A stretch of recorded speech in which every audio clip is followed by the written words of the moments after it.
ইদানিং একটি বিষয় অনেক বেশি কমন হয়ে গিয়েছে, সেটা হচ্ছে নিজের একটা পার্সোনাল ব্র্যান্ড তৈরি করা।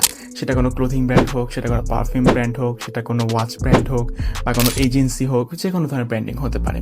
কিন্তু প্রশ্ন হচ্ছে, কেউ এগিয়ে যাচ্ছে, কেউ পিছিয়ে যাচ্ছে, কিন্তু কেন?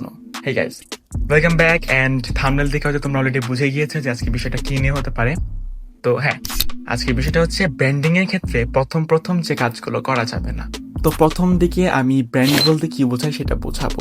ব্র্যান্ডিং বলতে শুধুমাত্র আপনার একটা বিজনেস থাকবে, আপনি প্রোডাক্ট লঞ্চ করবেন, আপনি প্রফিট পাবেন, এরকম কিছু না। ব্র্যান্ডিং এর মেইন কাজটা হচ্ছে building trust to your clients, building trust to your customers. এই বিল্ডিং ট্রাস্ট বলতে কি বোঝানো হয়? ধরুন একজন ব্যক্তি একটা বিজনেস স্টার্ট করেছেন এন্ড সে শুধু ফোকাস দিচ্ছে তার প্রফিট কত হচ্ছে, আর অন্যদিকে একজন ব্যক্তি ব্র্যান্ডিং স্টার্ট করেছে কিন্তু সে দেখছে তার ক্লায়েন্ট আসছে কি আসছে না, আর যদি এসে থাকে সে আবার ব্যাক আসছে নাকি ব্যাক আসছে না, অর্থাৎ সে ক্লায়েন্ট হারাচ্ছে নাকি পাচ্ছে। ধরুন একটা প্রোডাক্টের উপর আপনার 1500 টাকা খরচ হচ্ছে এবং আপনি সেটাকে বিক্রি করছেন 1800 টাকাতে।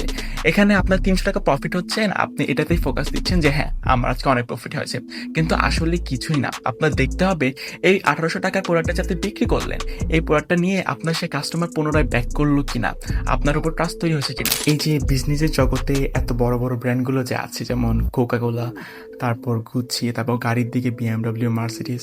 ধরুন আমি একটা নতুন প্রোডাক্ট তৈরি করেছি, সেখানে খরচ পড়ছে আমার হচ্ছে 1500 টাকা বা 2000 টাকা।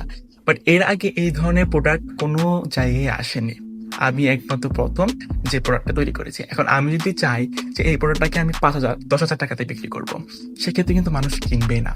সেক্ষেত্রে আপনি ক্লায়েন্টও হারাবেন, আপনি প্রফিটও হারাবেন। ঠিক এমনটাই আগের যুগে যখন প্রথম ব্র্যান্ডিং শুরু হয়, গাড়িগুলো শুরু হয়, কোল্ড ড্রিঙ্কসের ব্র্যান্ডিং শুরু হয়, ক্লোদিং ব্র্যান্ড শুরু হয়, তখন তারা প্রথমে চাইতো কিভাবে ক্লায়েন্ট আনা যায়। এই জন্য কিন্তু তারা বেশি প্রফিট দিয়ে বিক্রি করেনি, কারণ যদি বেশি প্রফিট দিয়ে বিক্রি করতো সেক্ষেত্রে তারা ক্লায়েন্টই পেতো না, কোনো কাস্টমারই পেতো না।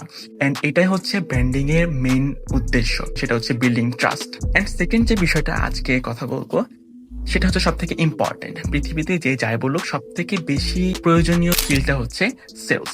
এখন এই সেলসের উপর বিভিন্ন বিষয় ডিপেন্ড করে। ধরুন আপনি একটা ভিডিও প্রজেক্ট ফাইল সেল করবেন, সেটা একরকম, বা আপনি কোনো প্রোডাক্ট সেল করছেন সেটা একরকম, বা আপনি কোনো প্রপার্টি সেল করছেন সেটা একরকম। তো এখন এই সেলসের মধ্যে পার্থক্য কেন হয়? তো ধরুন আপনি একজন সেলসম্যান, আমি একজন সেলসম্যান। আমি বলছি যে হ্যাঁ আপনার এই কাজটা দরকার, আমি এই কাজটা করে দিতে পারবো, আমাকে এত প্রাইস দিলেই হয়ে যাবে, আমার পেমেন্টটা এত দিলেই হয়ে যাবে।